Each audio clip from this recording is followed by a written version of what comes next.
1971 সালের মুক্তিযুদ্ধের 53 বছর পর বাংলাদেশে এক চমকপ্রদ সিদ্ধান্ত ভারতীয় প্রতিরক্ষা বিশেষজ্ঞদের মধ্যে গভীর উদ্বেগের সৃষ্টি করেছে।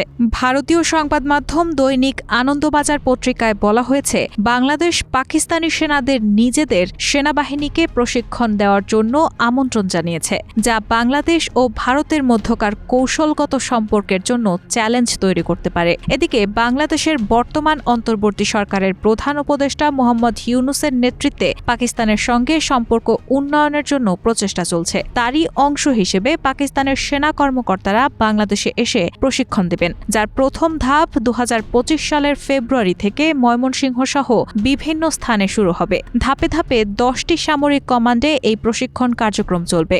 ভারতের প্রতিরক্ষা বিশেষজ্ঞরা উদ্বেগ প্রকাশ করেছেন, বিশেষ করে শিলিগুড়ি করিডোরের মতো কৌশলগত এলাকা নিয়ে। আরও উদ্বেগের বিষয় হল বাংলাদেশে পাকিস্তান থেকে অস্ত্র ও গোলাবারুদ আমদানির বৃদ্ধি। গত সেপ্টেম্বর মাসে Bangladesh 40,000 round bullet, 2,000 tank shell এবং 40 টন আরডিএক্স পাকিস্তান থেকে আমদানি করেছে।